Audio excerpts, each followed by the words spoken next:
Hare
Wow.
उपदेश सुगम आए केरी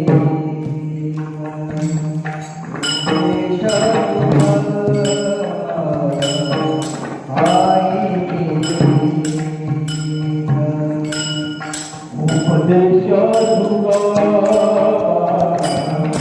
आए केरी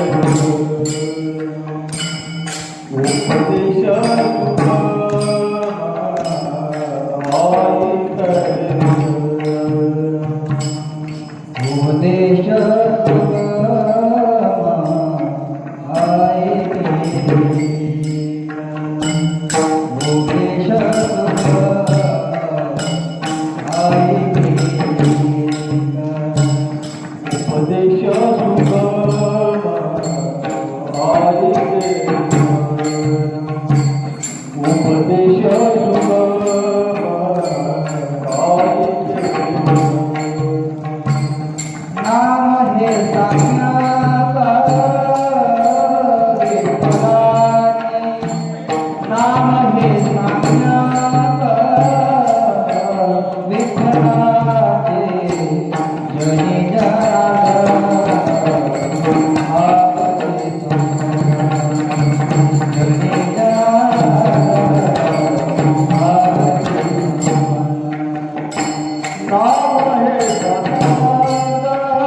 उपदेश सुगम ऐकरे नाम हे सम्यक विठ्ठलाचे जनी जनार्दन भावचे संपन्न विठ्ठल उद्धरण कली माझी साधेल निधान पाविल मनोरथ नामेची कृतार्थ होशी जनी जनार्दन भावचे संपन्न विठ्ठल उद्धरण कली माझी नामावने नाम घे धड करी पावसी निरधारी वैकुंठ पद जनी जनार्दन भावचे संपन्न विठ्ठल उद्धरण कली माझी विठ्ठल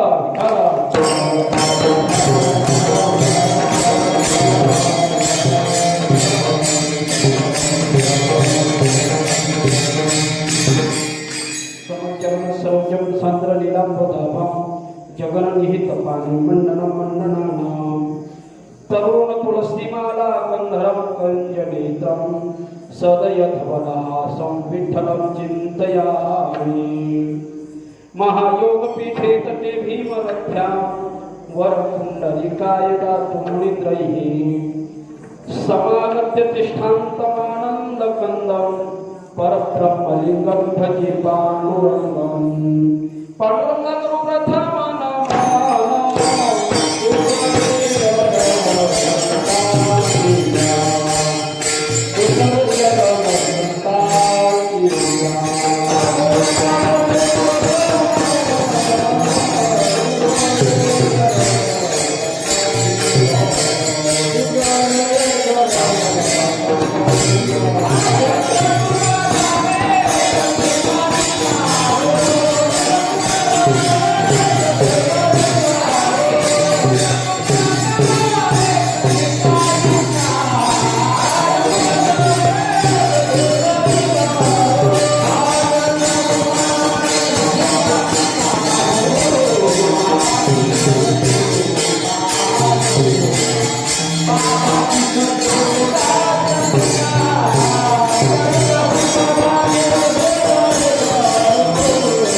खलनिश्वादापमुदारकक्षं समाधिस्थमृतिं भजे ज्ञानदेवं जयाचे किरिया स्मरण होय सकल विद्यांचे अधीकरण तेची वंदो श्री चरण श्री गुंचिती नमस्कार आता ओम नमो ज्ञानेश्वरा करुणाकरा दया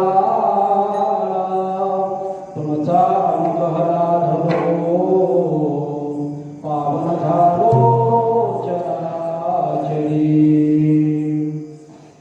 ओम मंगल भवन मंगलहारी द्रवोषु दशरथ जिर बिहारी राम श्या राम जय जय राम राम श्या राम जय जय राम जय हनुमान ज्ञान गुण सागर जय कपिसति लोक उजागर राम दूत तुलित बलधामा अंजनी पुत्र पवन सुत नामा जय जय जय हनुमान गोसाई कृपा करो गुरुदेव किनारे राम सिया राम सिया राम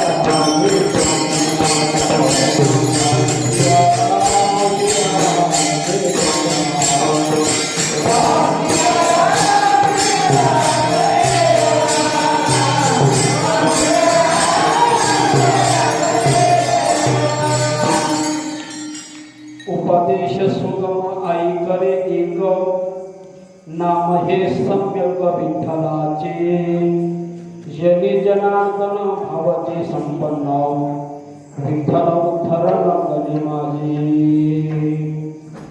अखिल गुणनिधा अकारण कारण करुणा रुणालय सच्चिदानंद अनंत कोटी ब्रह्मांड नायक रुक्मिणी प्राणी संजीव जगदाधार श्री भगवान पंच परमेश्वरीचे निश्चित भक्त असणारे भगवंताचे लाडकी प्रिय श्री संत शिरोमणी नामदेव महाराज यांच्या हरिपाठ ग्रंथातील शेवटचा अंग म्हणजे 34व्या क्रमांकाचा हा अंग असून या अंगातून संत नामदेव महाराज तुम्हाला सर्व जीवांना नामाचा उपदेश करतायत. विठ्ठल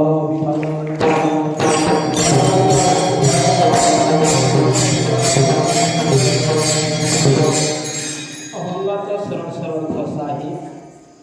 श्री संत नामदेव महाराज वर्णन करतायत की हे जीवा आई एक महत्वाचा उपदेश करतो. तो उपदेश कोणता असेल तर अत्यंत सुगम म्हणजे सोप्या पद्धतीचा आहे आणि तो उपदेश कोणता असेल तर नाम हे सम्यक विठ्ठलाचे. भगवान विठ्ठलाचं तू नामचिंतन कर. त्याचं नाम जे आहे ते अत्यंत सम्यक आहे. उपदेश करीत असताना संत नामदेव महाराज सांगतायत निश्चित या परमात्म्याचं नामचिंतन करू नकोस. ते नामचिंतन करीत असताना ते भावाने प्रेमाने श्रद्धेने विश्वासाने युक्त असावं. भावाने प्रेमाने श्रद्धेने युक्त आपण देवाचं नामचिंतन जर केलं तर काय होईल तर तो भगवान विठ्ठल परमात्मा तुमचा या कलियुगामध्ये उद्धार करेल. असा स्वतःचा जर उद्धार करून घ्यायचा असेल आणि जेही काही तुझं मनोरथ असेल ते मनोरथ म्हणजे इच्छा काम जर पूर्ण करायचं असेल तर ते नामानेच होते.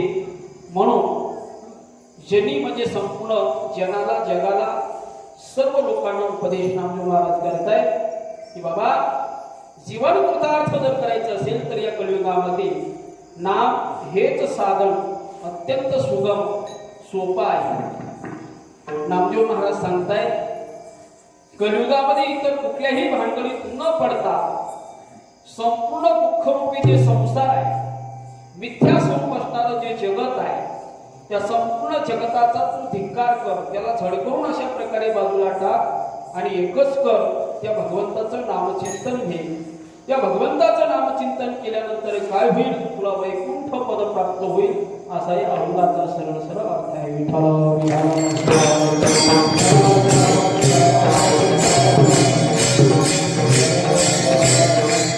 सेवेकडे वळण्यापूर्वी थोडासा परिहार देणं महत्वाचा आहे. आजची जी काही कीर्तनरूपी सेवा आहे ती आपल्या या अनेक थोर साधू संतांच्या मदस्वर्षाने पुनीत झालेल्या या पुण्यपावन पवित्र भूमीमध्ये श्री क्षेत्र अंतरसूर या नगरीत प्रत्येक एकादशीला वारकरी संप्रदायातील जे 5 संत आहेत त्याला पंचरत्न हरिपाठ म्हणतात. त्या हरिपाठावर संपूर्ण विवरण संपूर्ण समस्त ग्रामस्थांच्या तर्मणधनाच्या सहकार्याने या ठिकाणी संपन्न होत आहे. जवळजवळ 4 संतांचे 4 हरिपाठ आता परिपूर्णतेच्या मार्गावर आहे आणि पंचम हरिपाठ देखील पुनश्च आरंभ होणार आहे. हा 4था हरिपाठ म्हणजे संत नामदेव महाराजांचा आहे. नामदेव महाराजांच्या हरिपाठातील 34 अभंग आहे. त्यातील आजचा हा शेवटचा अभंग म्हणजे आपण सर्व ग्रामस्थ मंडळी आज नामदेव महाराजांच्या हरिपाठाला देखील शेवटचा निरोप आपण देणार आहोत. आणि हरिपाठावर विवरण संपन्न झाल्यानंतर त्याची सांगता करावी या उद्देशाने उद्या काल्याचं कीर्तनही या ठिकाणी आयोजित केलेलं आहे. काही अन्नदानाचं महाप्रसादाचंही आयोजन ग्रामस्थांनी केलेलं आहे. तुमच्या या अंदरसूर नगरीमध्ये 4-5 वर्षापूर्वी जेव्हा प्रथमच संत ज्ञानोबरायांचा हरिपाठ आरंभ झाला त्यातील पहिला अभंग मला चांगला आठवतो. एवढा मोठा शेड त्यावेळेस नव्हता. मंदिराचं अत्यंत समोरच पांडुरंगाच्या समोरच अत्यंत कमी लोकांमध्ये ज्ञानोबरायांच्या हरिपाठाला सुरुवात झाली. जवळजवळ 7 ते 8 कीर्तनं मी स्वतः आरंभी केलेली आहे. नंतर हरिभक्त परायणांचे उमेश दादा आणि त्यांचे काही सहकारी मंडळी त्यांनी अत्यंत प्रयत्न सायास करून सर्व ग्रामस्थांचं मन जिंकून सर्वांपर्यंत हरिपाठ विवरण पोहोचत करून सर्वांचा प्रतिसाद घेतला आणि आज तुम्हा या सर्व ग्रामस्थांच्या सहकार्याने 4ही हरिपाठ आता परिपूर्ण होत आहेत आणि पेशविष्ट पंचरत्न हरिपाठ मंडळ या ठिकाणी स्थानापन्न झालेलं आहे. विशेषतः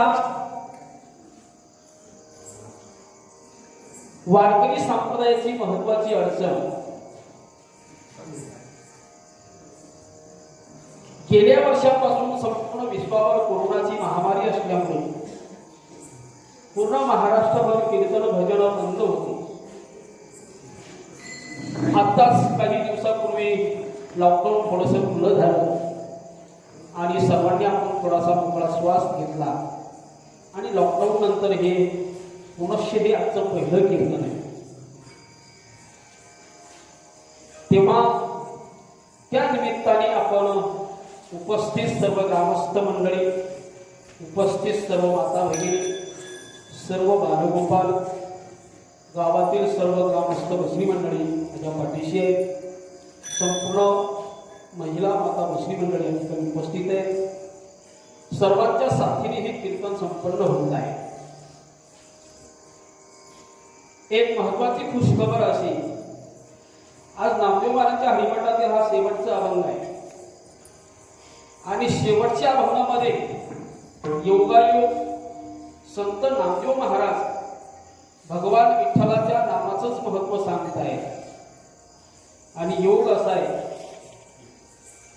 की आपल्या गावातील आज ज्यांची पुण्यतिथी आहे ते वैकुंठवासी हरिभक्त परायण आदरणीय विठ्ठल बाबा अंधरसुलकर यांची आज पुण्यतिथी आहे आणि त्यांचं आपण थोडंसं स्मरण करून सर्व वारकऱ्यांच्या वतीने आणि ग्रामस्थांच्या वतीने त्यांना मी मनपूर्वक एक भावपूर्ण श्रद्धांजली या ठिकाणी प्रकट करतो आणि आपल्या सेवेला आरंभ करतो. जो अभंग घेतला तो नामदेव महाराजांचा हरिपाठ या ग्रंथातील आहे. संत नामदेव महाराज नामाचं महत्व सांगत आहे. या 34 अभंगापैकी विठ्ठल नामाचा जो अक्षर आहे तो मोजून 3 ते 5 अभंगात संत नामदेव महाराजांनी केलेला आहे. संत नामदेव महाराज आज या ठिकाणी विठ्ठलाच्या नामाचा उपदेश का करतात याचं कारण असं आपल्याला या ठिकाणी प्रगट करता येईल। या विठ्ठलाचा आणि संत नामदेव महाराजांचा कार्यकारण संबंध काय? त्याचं उत्तर असं आहे, श्री संत नामदेव महाराज मागे 4 युगापासून देवाचे भक्त आहेत। नामदेव महाराजांचा पहिला अवतार जर कोणता असेल तर अंबऋषीचा आहे। दुसरा जो अवतार आहे तो भक्त अंगदाचा आहे, भक्त प्रल्हादाचा आहे, भक्त उद्धवाचा आहे आणि मग 5वा अवतार नामदेव रायांचा आहे। म्हणून नामदेव महाराज छाती ठोकून सांगतायत, चौयुगाचा भक्त नाम, चौयुगाचा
भक्त अंबऋषी, भक्त प्रल्हाद, भक्त उद्धव आणि भक्त नामदेव महाराज।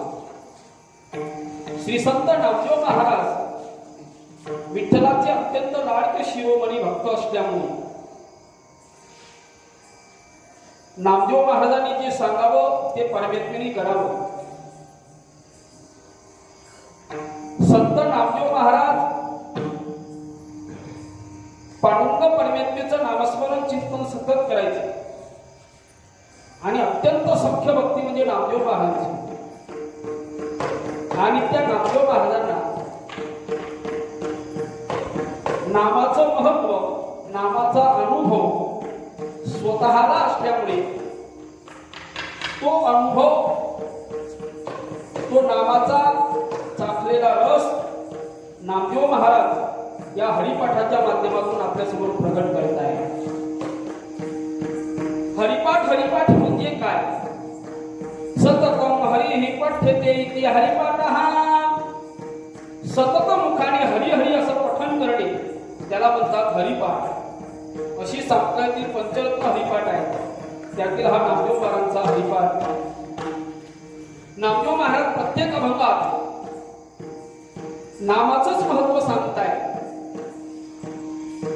नामाचं एवढं महत्व सांगतायत बघा। नामाचं किती महत्व आहे त्या नामाबद्दल काही मुद्दे मी आपल्या समोर प्रगट करेन। माणूस जेव्हा जन्माला येतो, जन्माला आल्याबरोबर त्याला नाव सुद्धा नसते।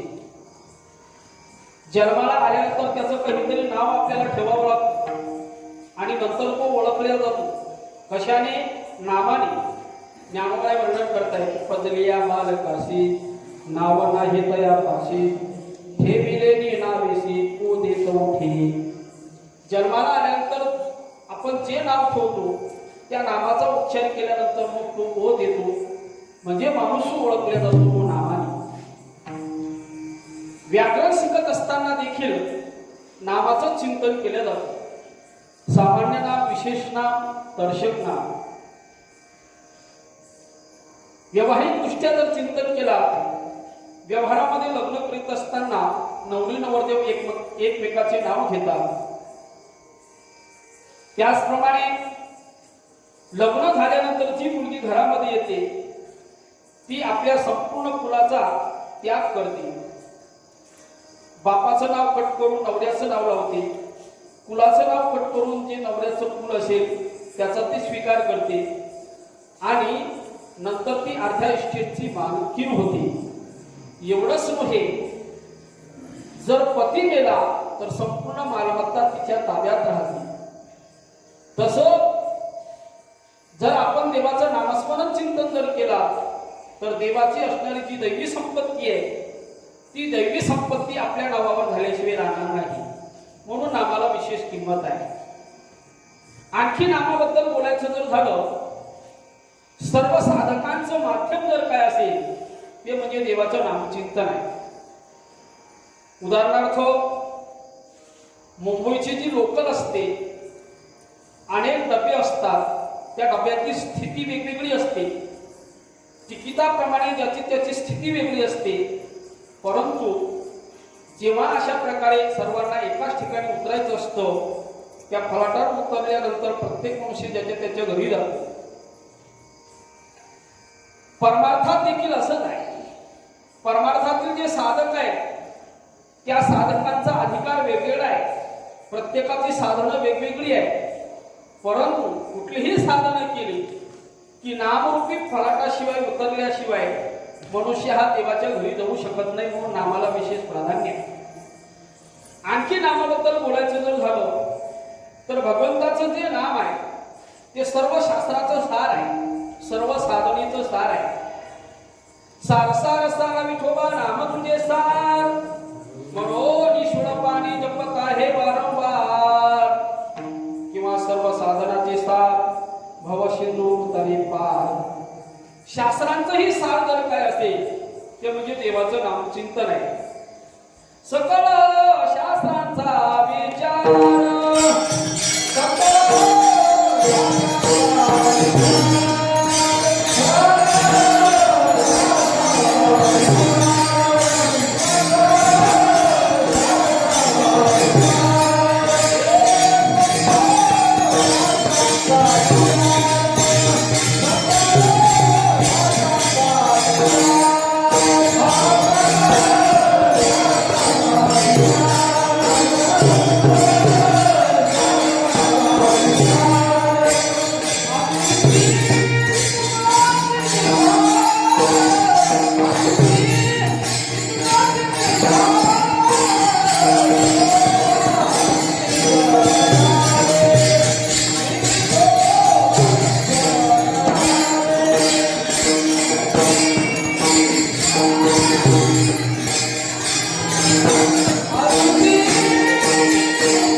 एकच श्लोक सांगतो पुढे चालतो की वेदे रामायणे देव पुराणे भारते कथा आदो मध्ये तथा त्यांचे हरि सर्वत्र गीयते. 4 वेद 6 शास्त्र 18 पुराण रामायण महाभारत हे सर्व ग्रंथकार वरती हात करून सांगतायत की कलीमध्ये जर तुम्हाला तुमचा उद्धार करून घ्यायचा असेल तर नामचिंतन हे सर्व ग्रंथाचं सार आहे असं चिंतन करत आहे. आणखी नामाबद्दल बोलायचं जर झालं, नामाविषयी आपल्याला अनेक मुद्दे मांडता येतील.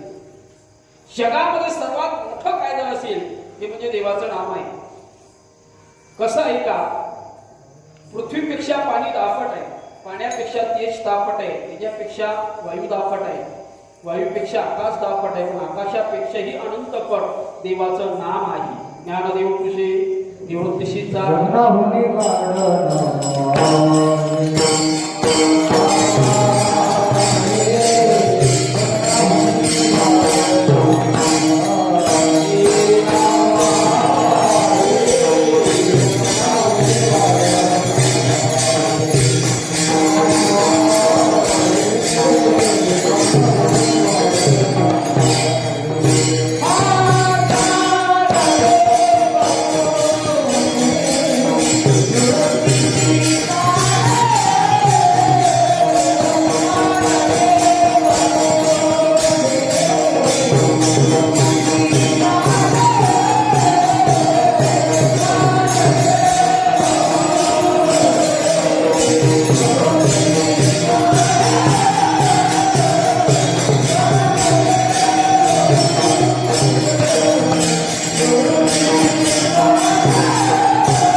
पट नाम हे सर्वात मोठं आहे. असं मोठं असलेलं जे देवाचं नाम आहे आणि ते नामचिंतन करणारे जे नामधारक आहे ते नामधारक देखील या जगतामध्ये सर्वात मोठे आहे. कशावरून असा एक अभंग आलेला आहे, तुमच्या माहितीसाठी सांगतो ऐका. जर आपण आपल्या घरी गावठी 1000 ब्राह्मण जर जेवू घातले तर पुण्यक्षेत्रीचा एक ब्राह्मण जेवू घातल्याचं पुण्य किंवा फलश्रुती प्राप्त होते. परंतु तो ब्राह्मण सदाचारी असावा. असे पुण्यक्षेत्रीचे 1000 जर ब्राह्मण आपण जेवू घातले तर एक वेद पाठक जेवल्याचं पुण्य आपल्याला प्राप्त होतं. वेद पाठकामध्ये पुन्हा 4 प्रकार आहेत: वेदी, द्विवेदी, त्रिवेदी, चतुर्वेदी. असे 1000 वेद पाठक जर जेवू घातले तर एक पंडित जीव घातल्याचं आपल्याला पुण्य प्राप्त होतं. पंडित कुणाला म्हणतात ऐका? ज्याचे 4 वेद, 6 शास्त्र, 18 पुराण मुखोद्गत आहे त्याला म्हणतात खरा पंडित. असे 1000 पंडित जर जेवू घातले तर एक संन्यासी जेवू घातल्याचं पुण्य प्राप्त होतं. संन्यासी म्हणजे कोणता संन्यासी? भगवे वस्त्र धारण करणारा तो संन्यासी नाही. ज्ञानोबांच्या भाषेत बोलायचं जर झालं तर मी माझे आठवण विसरले दयाचे अंतःकरण, पार्था तो संन्यासी जाण निरंतर. जो मी आणि माझेपणा विसरलेला आहे तो गृहस्थी असला तरी संन्यासीच आहे. असे 1000 संन्यासी जेवून जर घातले तर एक परमहंस जेवल्याचं पुण्य आपल्याला प्राप्त होतं. परमहंस कोणाला म्हणतात? 4 प्रकारचे परमहंस आतापर्यंत झालेले आहेत. कृत युगामध्ये शनकादिक होते, त्रेतायुगामध्ये जनकराजे होते, द्वापार युगात भक्त उद्धव होते आणि कलियुगामध्ये श्रीमद आद्य शंकराचार्य हे परमहंस होऊन गेलेले आहेत. असे 1000 परमहंस जर जीव घातले तर एक ब्रह्मज्ञानी जीव घातल्याचं पुण्य प्राप्त होतं. ब्रह्मज्ञानी कुणाला म्हणतात ऐका? नाथांनी एका प्रमाणामध्ये वर्णन केलेले आहे. शुकयाज्ञवल्क दत्त कपिल मुनी,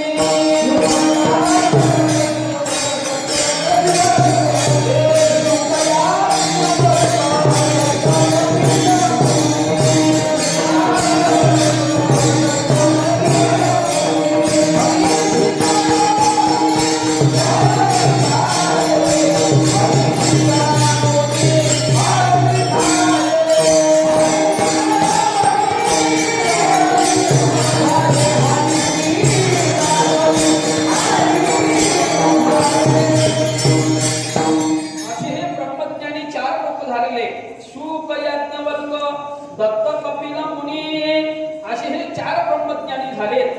असे 1000 ब्रह्म व्यक्ती जीव जर घातले तर मग ब्रह्म आणि विष्णू तृप्त होतात.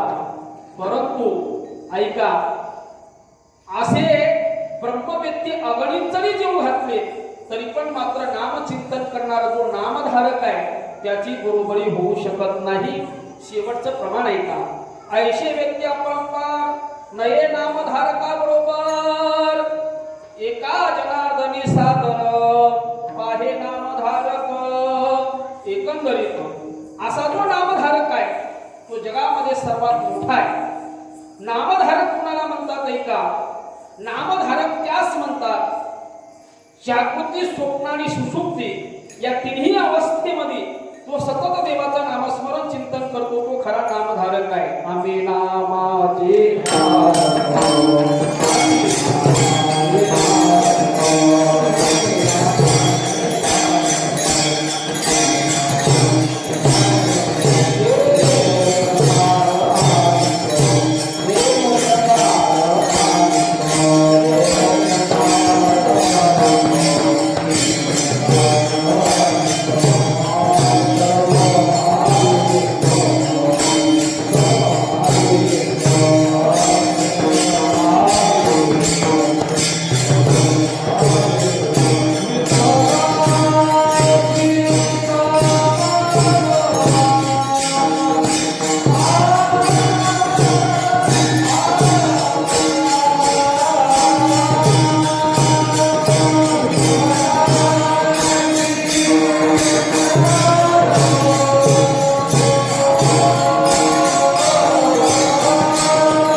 नामचिंतन करणारा नामधारक आहे तो सर्वात श्रेष्ठ आहे म्हणून देवाचं नामचिंतन करा. आणखी नामाबद्दल बोलायचं जर झालं, नामाबद्दल अनेक मुद्दे आपल्याला या ठिकाणी मांडता येतील. जीवनामध्ये काही गोष्टी करू नये, शास्त्राने त्याचा निषेध केलेला आहे. उदाहरणार्थ दारू पिऊ नये, जुगार खेळू नये, परस्त्री आपण करू नये आणि खोटं तर जीवनात कधीच बोलू नये. धर्मराज देवाच्या आग्रहास्तव थोडंसंच खोटं बोलले, परिणाम स्वर्गाला जाता जाता त्यांच्या पायाचा अंगठा घडून पडला. वदविले मुखे नारायणी धर्मा, अंगुष्ठ त्या कर्मासाठी गेला. पण खोटं कधी बोलू नये. अशा या काही गोष्टी जीवनामध्ये करू नये, काही गोष्टी कराव्या. उदाहरणार्थ तीर्थयात्रा, अन्नदान, जेणेकरून परमार्थाला जे पोषक आहे ते सतत माणसाने करावं. करा जप तप यज्ञानुष्ठान, संतांनी हे मार्ग स्थापिले. किंवा तीर्थव्रती भाव धैर्य करुणा, शांती दया पावना हरी करी. नामस्मरण माणसाने सतत केलं पाहिजे. सदा नाम घोष करू हरिकथा, तिने सदा चित्ता समाधान. किंवा सुखे शिव ब्रह्मानंदा, गाऊ रामनाम सदा, मोहे भगवाना ऋत यमाची. शिवाय नामच आपल्याला सदा घेता येते, बाकीचं इतर काहीच घेता येत नाही.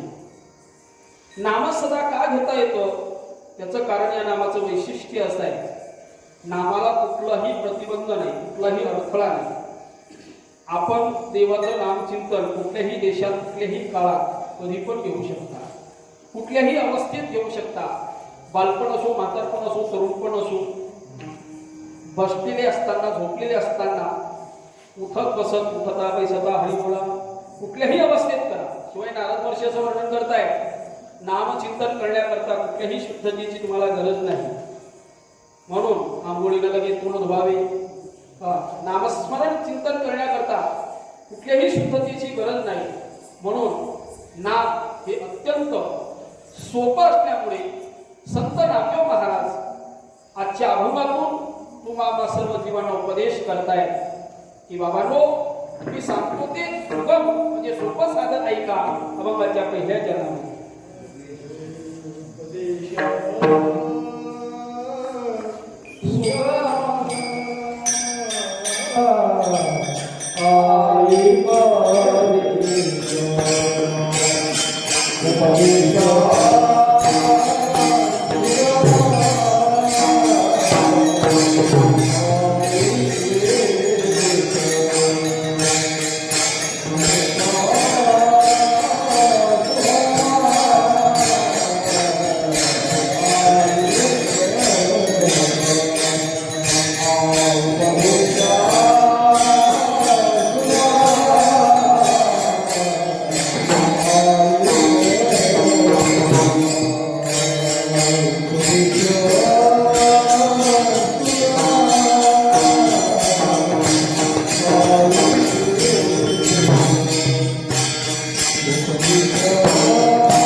असं सुगम म्हणजे सोपं एकच मी उपदेश आपल्याला सांगतो.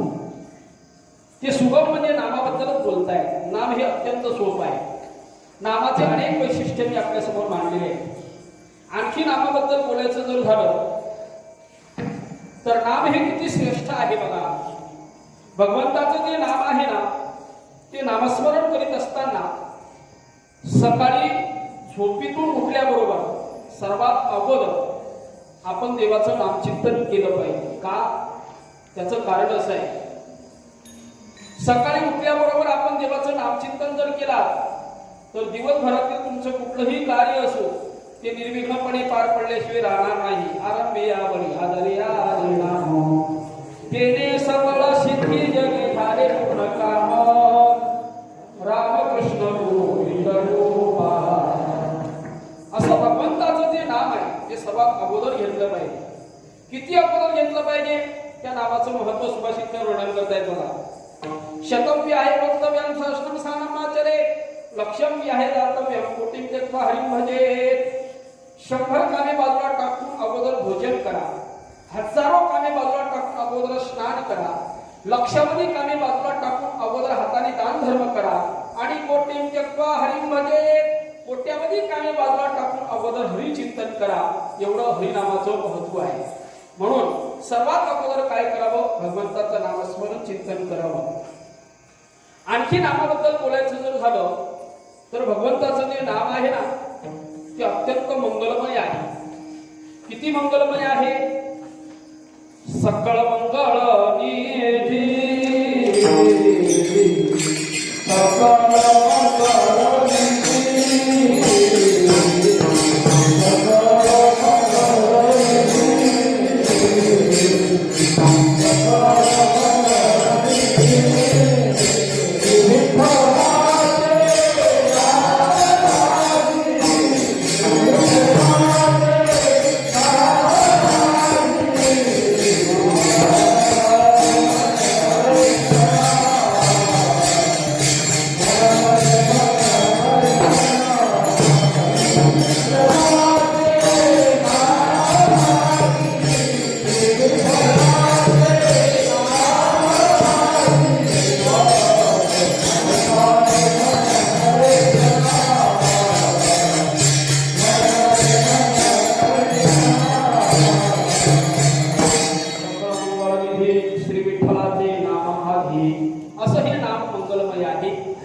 तुलसीदासांनी 7 मंगलमय गोष्टी सांगितलेल्या आहेत.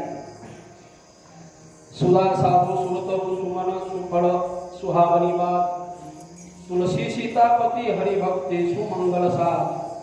तुलसीदास प्रभू वर्णन करतायत या 7 गोष्टी मंगलमय आहेत. कोणत्या कोणत्या आहेत का? सुधा म्हणजे अमृत मंगलमय आहे. साधू मंगलमय आहे. सुरतरू म्हणजे कल्पवृक्ष हे मंगलमय आहे. सुमन म्हणजे चांगले फळ हे देखील मंगलमय आहे. सुफळ चांगले फुलं हे देखील मंगलमय आहे. सुहावनी बात सुविचार हे मंगलमय आहे. आणि देवाची जी हरिभक्ती आहे ना ती अत्यंत मंगलमय आहे. पण मंगलातील मंगल जर काय असेल तर ते भगवंताचं नामचिंतन आहे. आणि ते नामचिंतन मंगलमय असल्यामुळे अमंगल जरी असेल त्या अमंगला देखील मंगल करून टाकण्याचं सामर्थ्य या नामामध्ये असल्यामुळे सर्वांनी अगोदर काय केलं पाहिजे? भगवंताचं नामचिंतन केलं पाहिजे.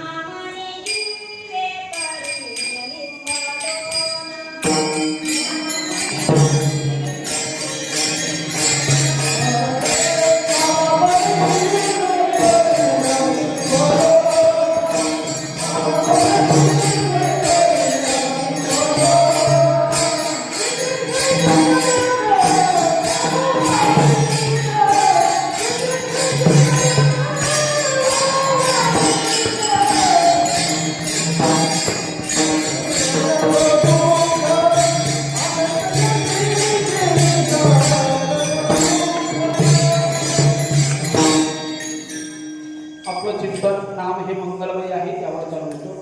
भगवंताचं नामचिंतन जे आहे ते मंगलमय आहे. आता एकच मुद्दा सांगतो आणि पुढे चालतो. नाम किती श्रेष्ठ आहे बघा. संपूर्ण जगत सृष्टी निर्माण करणारा जो ब्रह्मदेव आहे, त्या ब्रह्मदेवाला सृष्टी करण्याची जी बुद्धी आहे ती कशामुळे निर्माण झाली तर या नामामुळे. माऊली त्या ब्रह्मदेवाबद्दल बोलतायत, अरे सृष्टीच्या उपक्रमा पूर्वीला विरोत्तमा वेळा ऐसा ब्रह्मा एकला होता, मग ईश्वराचे ओळखे ना सृष्टीही करू शके, तो थोर केला एके नामे जेणे. ज्ञानोबा वर्णन करतायत ब्रह्मदेव जो आहे ना त्याला सृष्टी करण्याची अक्कल देखील नव्हती. त्या ब्रह्मदेवाला मी कोण आहे याचं देखील ज्ञान नव्हतं. मग ईश्वराचे ओळखे, या ईश्वरापासून त्याची उत्पत्ती झाली त्या ईश्वराला देखील तो जाणत नव्हता. ना सृष्टीही करू शके, सृष्टी करण्याची अक्कल त्याला नव्हती. पण मात्र तो कोण केला एके नामे जेणे, त्यांनी भगवंताचं नाम चिंतन केलं आणि त्याला सृष्टी उत्पन्न करण्याची शक्ती प्राप्त झाली. एवढं या नामामध्ये काय आहे, सामर्थ्य आहे. म्हणून नाम जे आहे ते सर्व श्रेष्ठ आहे. नामाबद्दल आणखी बोलायचं जर झालं, सर्व तीर्थाचंही तीर्थ जर काय असेल तर हे नाम चिंतन आहे. बऱ्याचशा वेळेस आपण अनेक तीर्थाटन करतो, परंतु नामदेव महाराज असं म्हणणं आहे, तीर्थाचे पै तीर्थ नाम हे समर्थ. अरे कुठल्याही तीर्थाला जाऊ नका, नामस्मरण करीत राहा. नामस्मरण करणे हे सर्वात श्रेष्ठ तीर्थ आहे असं नामदेव महाराजांचं मत आहे. नामदेव महाराज वर्णन करतायत, कारण ज्ञानोबरायांचं आणि नामदेव महाराजांच्या हरिपाठातील भाषांतर एकच आहे. नामदेव महाराज सांगतात, अरे बाबा तू विषयाची खटपट करतो, आचारसंहिता तुझी बरोबर नाही, निस्ती लोकांना उपदेश करतो आणि विठ्ठलाचं नाम चिंतन करत नाही मूर्खा, असं एक अभंग आहे बघा नामदेव महाराजांच्या हरिपाठामध्ये. म्हणून नामदेव महाराज जी विषयाची खटपट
आचार कुठल्याही प्रकारचा नाही आणि कधी विठ्ठलाचं नाम चिंतन करत नाही. आणि मुळा जे त्याला मरामध्ये मूर्ख म्हणताय.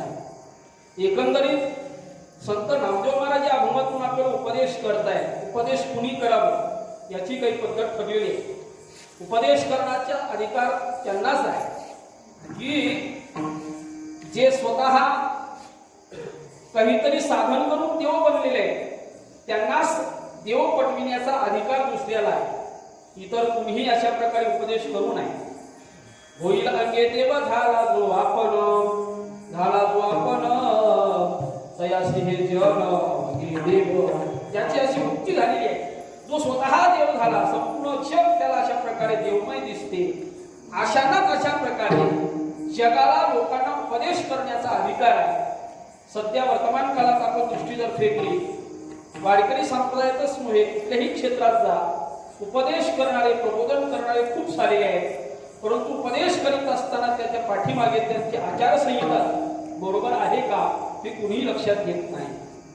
बहुतांशी वारकरी संप्रदायामध्ये देखील बऱ्याच वेळेस हाच प्रश्न उपस्थित होतो का हो महाराज, महाराष्ट्रामध्ये वारकरी संप्रदायाची अनेक कीर्तनं परंपरेनुसार वर्षानुवर्ष चालू आहे, त्या पाठीमागे अनेक संत झाले तरी समाज का सुधरत नाही, त्याचं कारण जर काय असेल, समाज न सुधारण्याचं कारण असं आहे, जे उपदेश करणारे लोक आहेत त्यांचा अधिकार योग्य असेलच हे सांगता येत नाही. आणि उपदेश करीत असताना समोरच्यावर प्रभुत्व कोणाचं पडतं, ज्यांनी जीवनामध्ये काहीतरी साधना केलेली आहे, काहीतरी स्वतःने तप केलेला आहे, त्याचंच प्रभुत्व अशा प्रकारे समाजावर जगावर होतो, अन्यथा होऊ शकत नाही. सध्या वर्तमान काळात झालं काय, संपूर्ण रेडीमेड वातावरण झालेलं आहे. पूर्वीचे साधक आळंदीला जायचे, शिळे गुटके खायचे, मधुकरी मागायचे, अत्यंत साधकमय जीवन जगून अत्यंत कष्टाने ज्ञान संपादन करायचे. आता हल्ली वातावरण असं झालेलं आहे, हरिपाठ सुद्धा पाठ करत नाही, डायरेक्ट कीर्तन पाठ. हरिपाठाकडे बघतच नाही, कारण गळ्यात तुळशीची माळ टाकली की वारकरी संप्रदायाची पद्धत अशी आहे की त्यांनी वारकरी वैष्णव बनल्याबरोबर वारकरी संप्रदायात प्रवेश केल्याबरोबर सर्वात पहिली विधी वारकरी संप्रदायाची कोणती असेल तर ती हरिपाठाची आहे. त्यांनी अगोदर हरिपाठ पाठ करावा. संप्रदायाकडे जर दृष्टी फेकली तर बहुतांशी अशी माणसं आहेत, जन्मल्यापासून गळ्यामध्ये माळ आहे, परंतु मरेपर्यंत हरिपाठाची आणि त्यांची भेट होत नाही.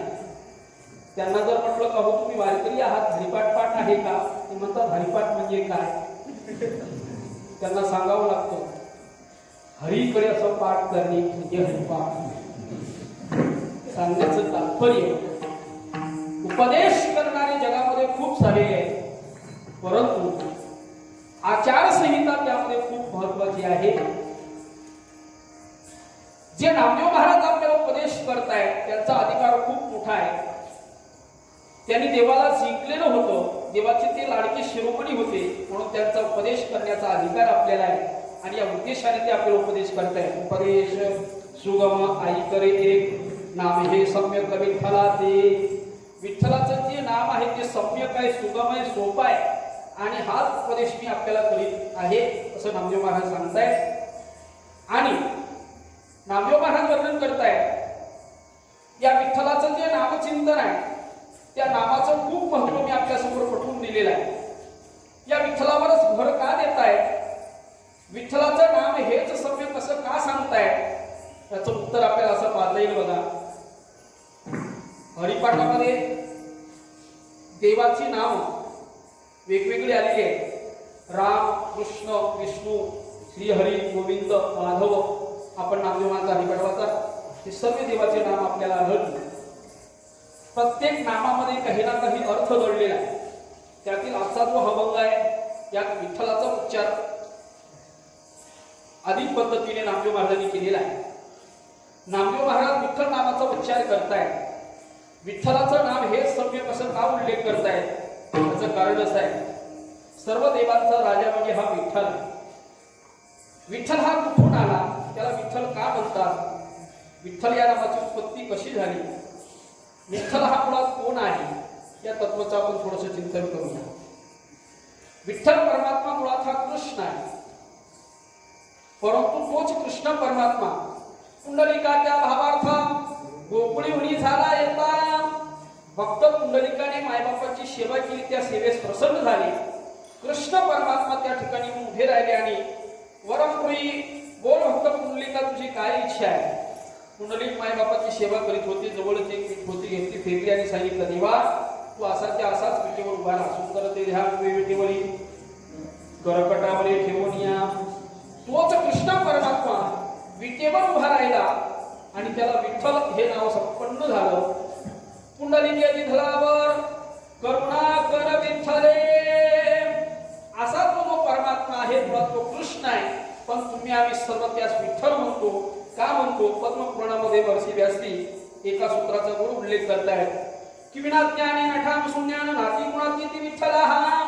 विठ्ठल या शब्दाचा अर्थ असा आहे, या सूत्राचा अर्थ असा आहे बघा, की जे अत्यंत अज्ञानी लोक आहेत, मूढ आहेत, पापी आहेत, अशा अभक्त लोकांचा जो स्वीकार आणि उद्धार करतो त्याला म्हणतात विठ्ठल परमात्मा.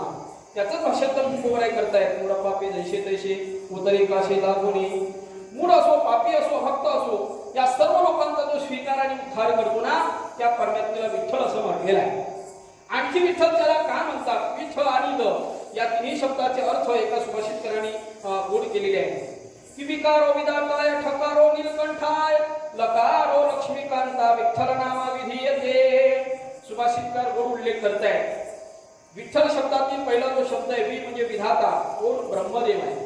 दुसरा जो शब्द आहे ठ म्हणजे नीलकंठ, कोण भगवान शंकर आहे. तिसरा जो शब्द आहे ल म्हणजे लक्ष्मीकांत, कोण भगवान महाविष्णू आहे. ब्रह्म, विष्णू आणि महेश या तिन्ही देवांचा समावेश ज्या देवामध्ये होतो त्या देवाला म्हणतात विठ्ठल. नाम हे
जीवाला जे पाहिजे ते प्राप्त होऊ शकते.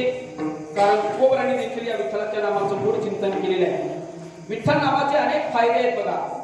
न कळते कळवे लोकले नाम्या विठ्ठले कर्या, न दिशेते दिसवे लोकले नाम्या विठ्ठले कर्या, न भेटे तर भेटो लोकले नाम्या विठ्ठले कर्या.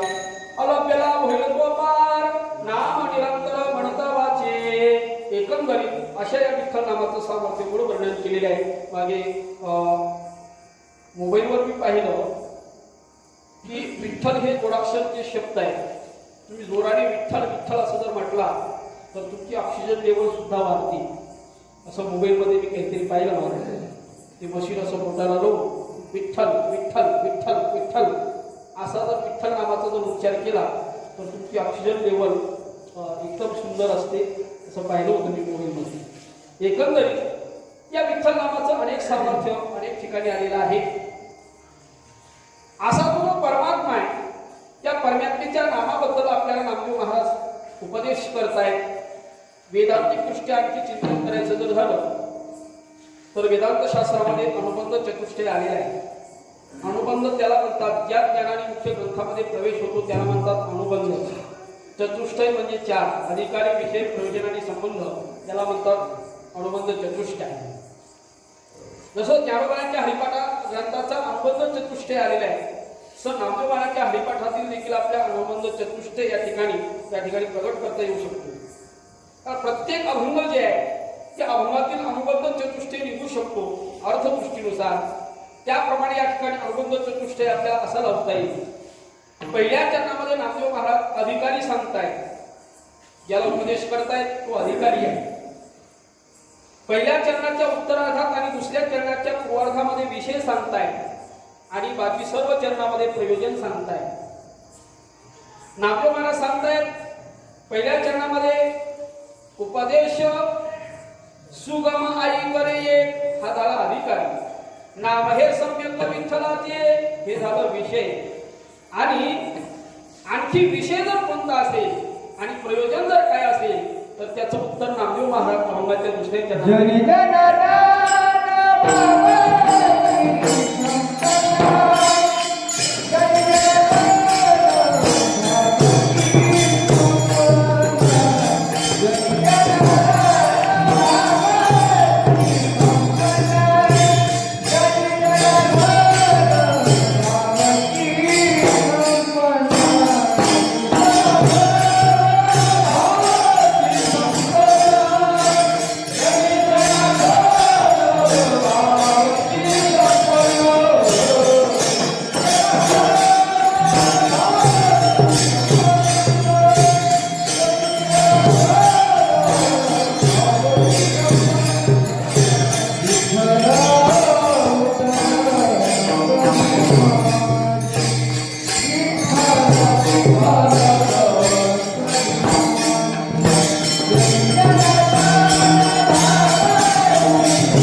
विषय आणि प्रयोजन आलेले आहेत. विषय जर कोणता असेल त्या देवाचं आपल्याला नामचिंतन करायचं आहे. तो देव त्या देवाचं नामचिंतन करीत असताना भाव आणि प्रेम याच्याने संपन्न असावे.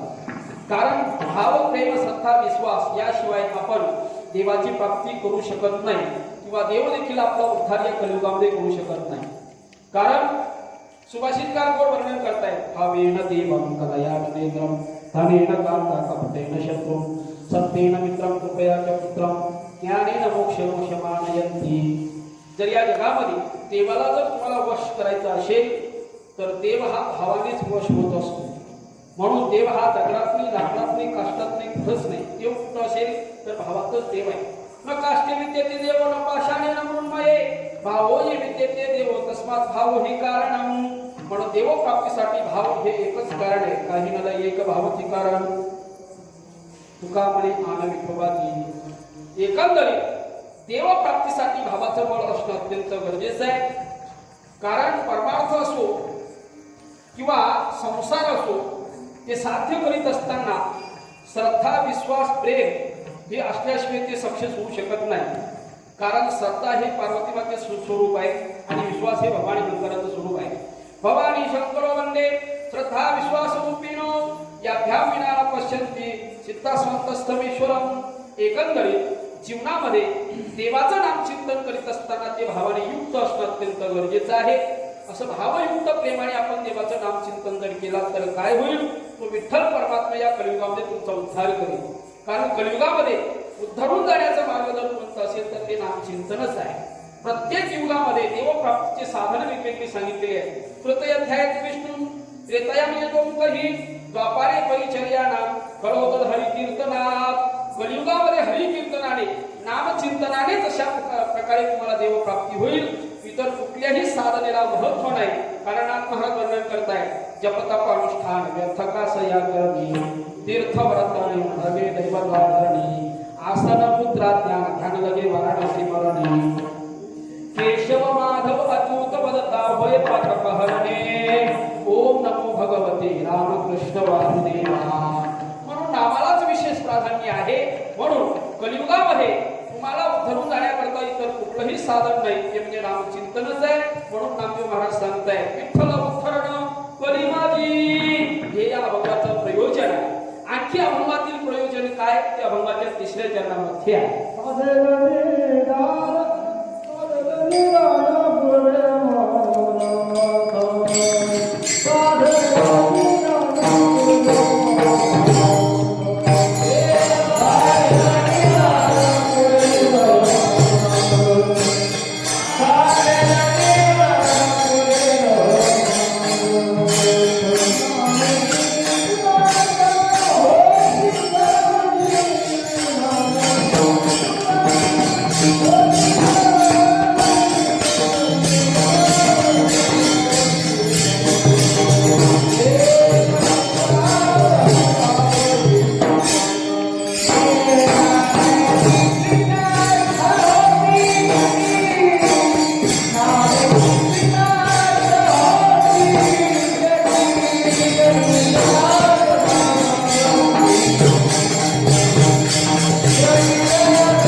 हे देखील अभंगातील प्रयोजनच आहे. अधिकारी विषय प्रयोजनाने संबंध. संबंधाचा जर आपण विचार केला संबंधाचे पुन्हा वेदांतामध्ये 4 प्रकार आलेले आहेत. प्राप्य प्रापक भाव संबंध, धन्यजनक भाव संबंध, कर्तृ कर्तव्य भाव संबंध असे संबंध आपल्याला कुठल्याही पद्धतीने लावता येऊ शकते. सांगण्याचं तात्पर्य अभंगातील प्रयोजन जे आहे ते प्रयोजन आणखी तिसऱ्या चरणामध्ये सांगतायत. साधे विधान पुढे मनोरथ नामेची कृतार्थ होशी जनी. नामचिंतनाने काय होईल? जीवाचं जे काही मनोरथ असेल, जे काही विधान असेल ते संपूर्ण अशा प्रकारे जीवाचं पूर्ण होईल. एवढंच नव्हे, हा जो जीव आहे तो देवाच्या नामचिंतनाने कृतार्थ होईल. हे या अभंगातील प्रयोजन आहे. तो कृतार्थ कसा होतो, जीवाचा नेमका मनोरथ काय, या सर्व विषयाचं चिंतन आपण नंतर करूया. एकदा वारकरी संप्रदायपूर्वक सर्वांनी मोठ्याने देवाचं नामचिंतन करायचं आहे. सर्वांनी जोरदार टाळी वाजवायची आणि टाळी वाजवून मुखाने सर्वांनी अत्यंत गोड देवाचं नामचिंतन करायचं आहे. समोर बसलेली पुरुष मंडळी सर्वांनी वरती हात करा, जोरदार टाळी वाजवा आणि भगवंताचं नामस्मरण चिंतन मोठ्या प्रेमाने घ्या. विरोपार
जनी जनार्दन भावाची संपन्न विठ्ठल धरण करी माझी साधेल साधन पुरेल मनोरथ नामेची कृतार्थ होशी जनी जनी जनार्दन भावाची संपन्न विठ्ठल धरण करी माझी नाम म्हणे नाम घेई तू धड करी साधन निघारी वैकुंठ पद जनी जनार्दन भावाची संपन्न विठ्ठल धरण करी माझी विठ्ठल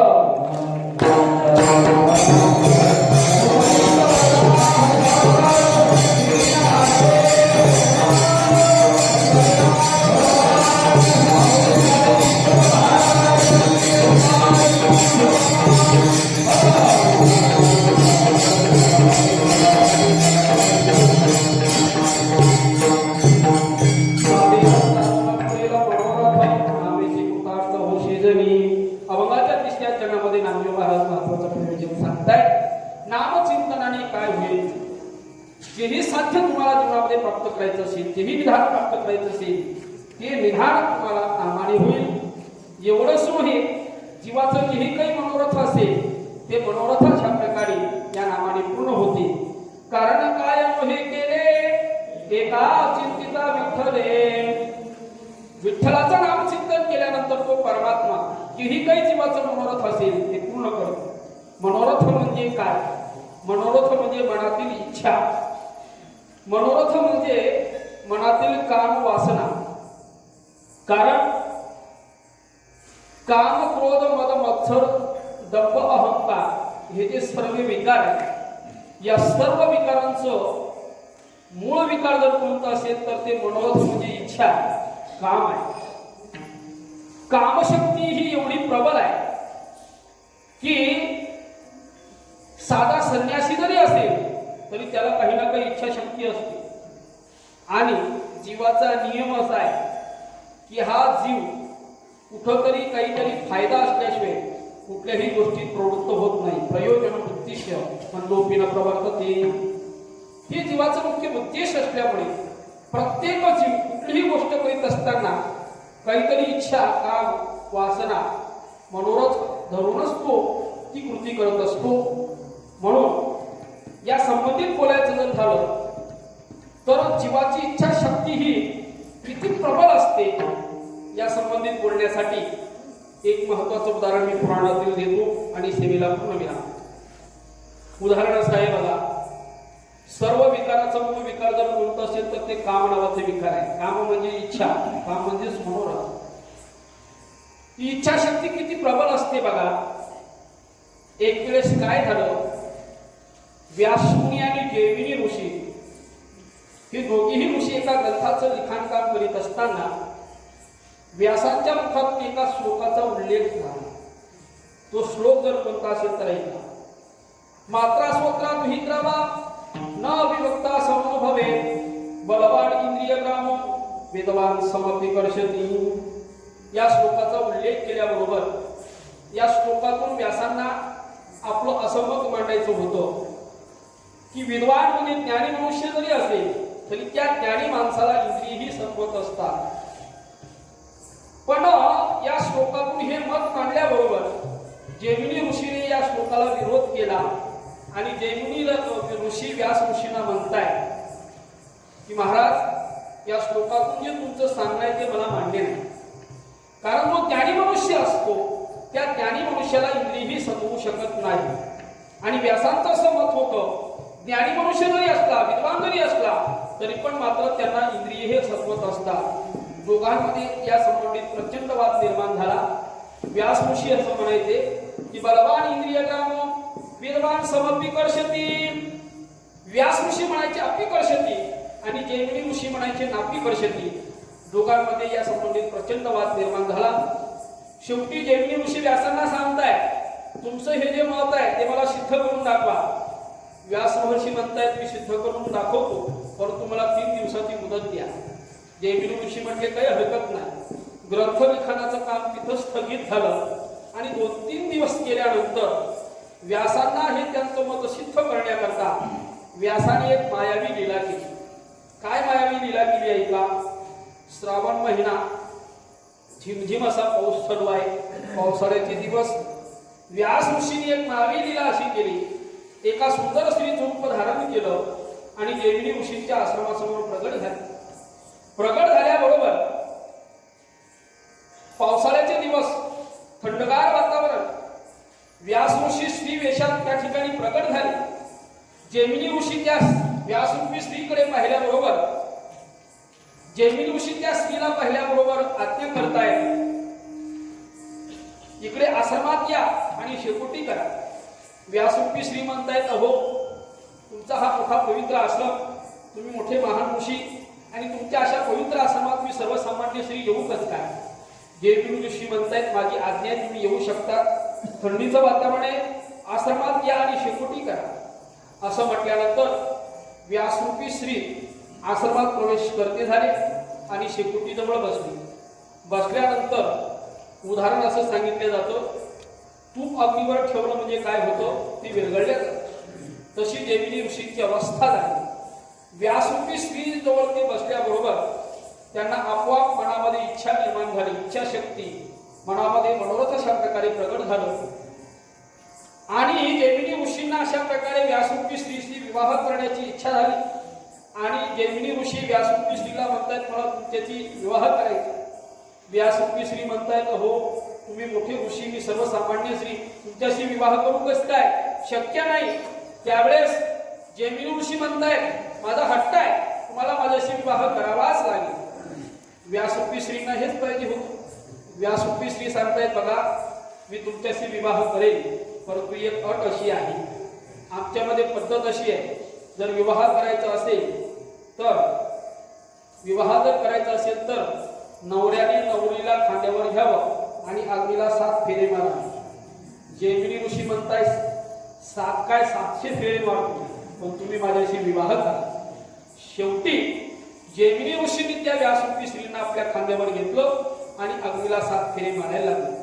पहिली फेरी झाली, दुसरी फेरी झाली, तिसरी फेरी झाली, चौथ्या फेरीत व्यासरूपी स्त्रीने केलं काय, आपल्या शरीराचं वजन वाढविलं. 5व्या फेरीत आणखी वजन वाढविलं, 6व्या फेरीत आणखी वजन वाढविलं, 7वी फेरी त्यांनी कशी तरी कुंठत पूर्ण केली. आणि मग त्यांची भूक पेटली आणि त्यांच्या लक्षात आलं, अरे पहिल्या फेरीमध्ये वजन खूप कमी होतं, परंतु या 7 फेऱ्या करता इतकं वजन वाढलं कसं काय, हे पाहण्याकरता जैमिनी ऋषींनी आपलं थोबाड सहज वरती केलं. तर तेवढ्यात व्यासरूपी श्रींनी केलं काय, आपलं श्रीवेश टाकून दिलं आणि ते खरं वेश आहे ना ते व्यासरूप प्रगट केलं, दाढी जटा.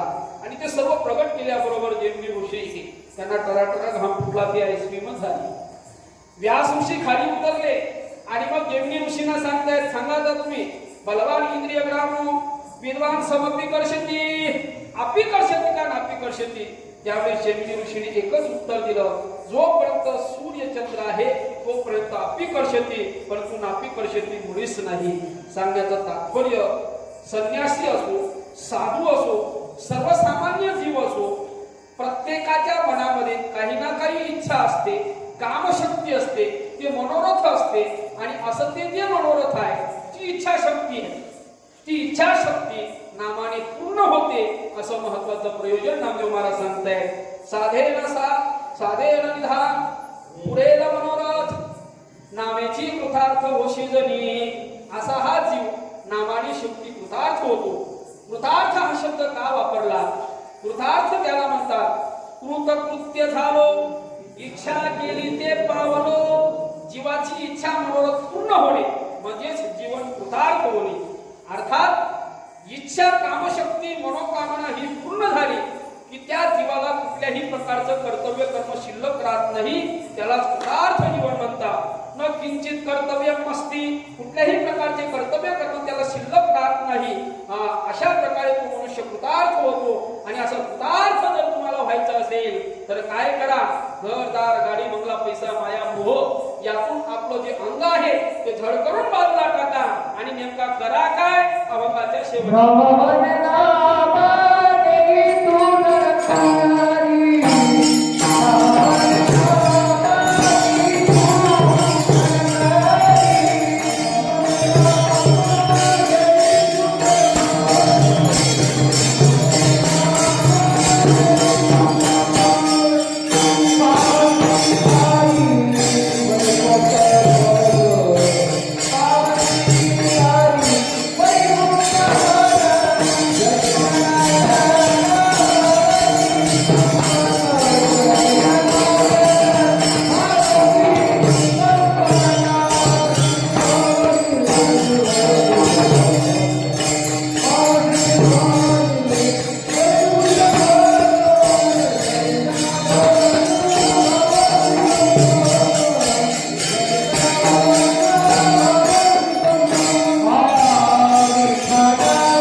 नामामाने नाम घे तू धडकरी पावशी निर्धारी वैकुंठ पद अभंगाच्या शेवटच्या चरणामध्ये नामदेव महाराज सांगतायत असं जीवन उदार्थ करण्याकरता घरदार गाडी बंगला पैसा हे दुःखरूपी संसार आहे.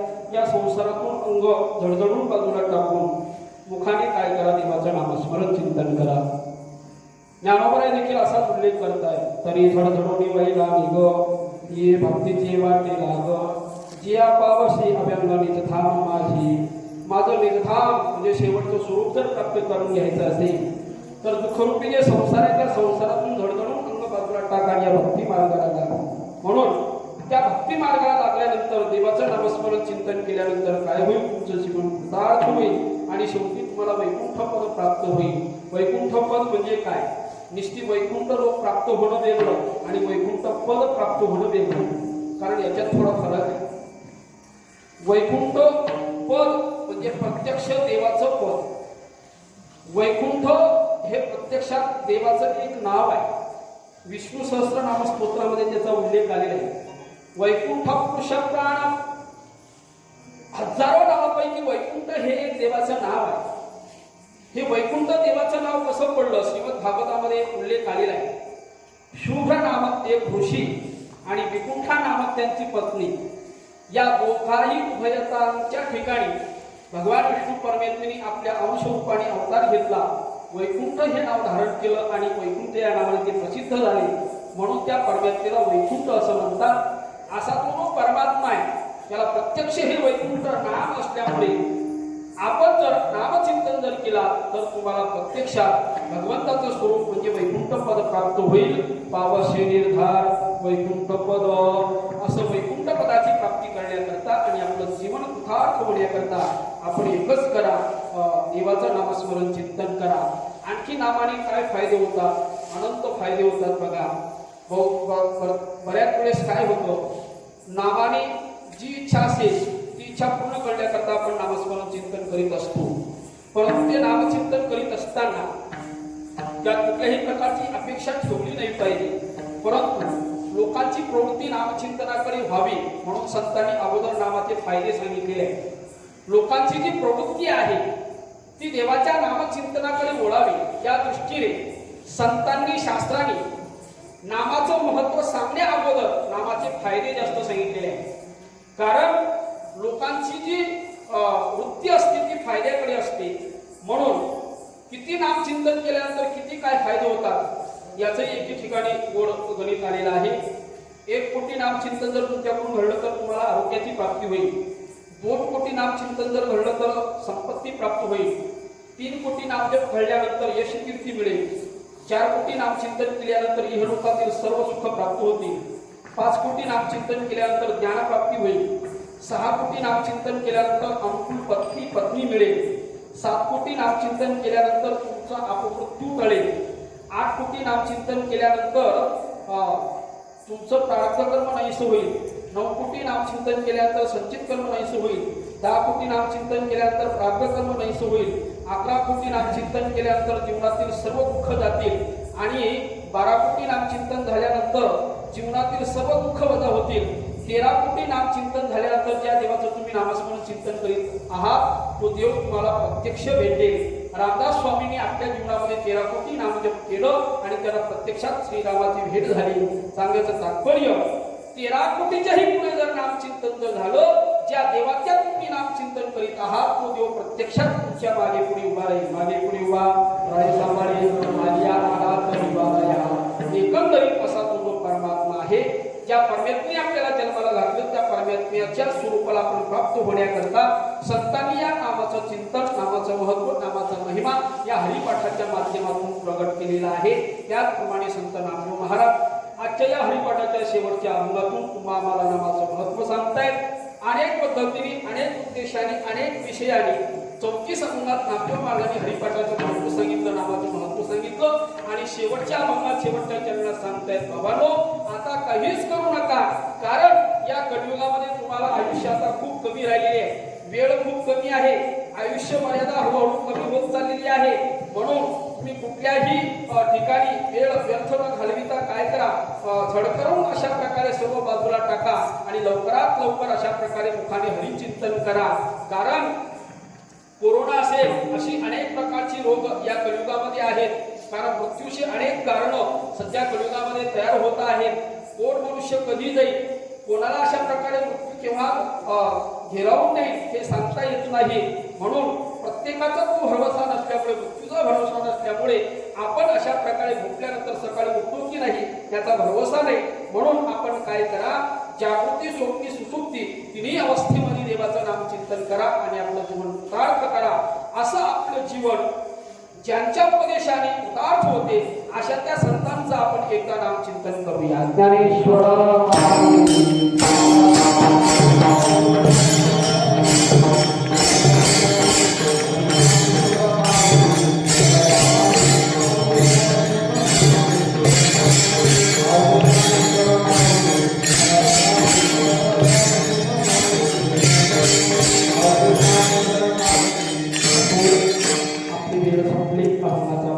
झालेला आहे. जाता जाता सर्वांना हार्दिक शुभेच्छा, सर्वांना शेवटचं अभिनंदन. सर्व ग्रामस्थांच्या सहकार्याने 4 हरिपाठ आता पूर्ण झाले. उद्या काला आहे तेव्हा सर्वांनी आवर्जून उपस्थित राहा आणि या कार्यक्रमाची शोभा आणा. निश्चितच राहिलेला जो पंचम हरिपाठ आहे तोही पूर्णच होईल आणि त्यासाठी आपण सर्वांनी या ठिकाणी सहकार्य करायचंय. प्रत्येकाने एका अभंगाचं श्रीफळ उचलायचं आहे आणि आता जो निवृत्तीनाथांचा हरिपाठ आहे त्या हरिपाठाकडे सर्व ग्रामस्थांनी लक्ष द्यायचं आहे एवढीच सर्वांना विनंती करतो. आणि या ठिकाणी झालेली मृत्यूमूर्ती सेवा किंवा सर्व ग्रामस्थांच्या चरणी समर्पित करतो. सर्व भजनी मंडळी, टाळकरी मंडळी सर्वांनी सुंदर साथ दिली, सर्वांचं मी या ठिकाणी अभिनंदन करतो आणि सेवेला पूर्णविराम. कार्यकर्ते काही सूचना देतील तोपर्यंत कोणीही जागेवर जय जय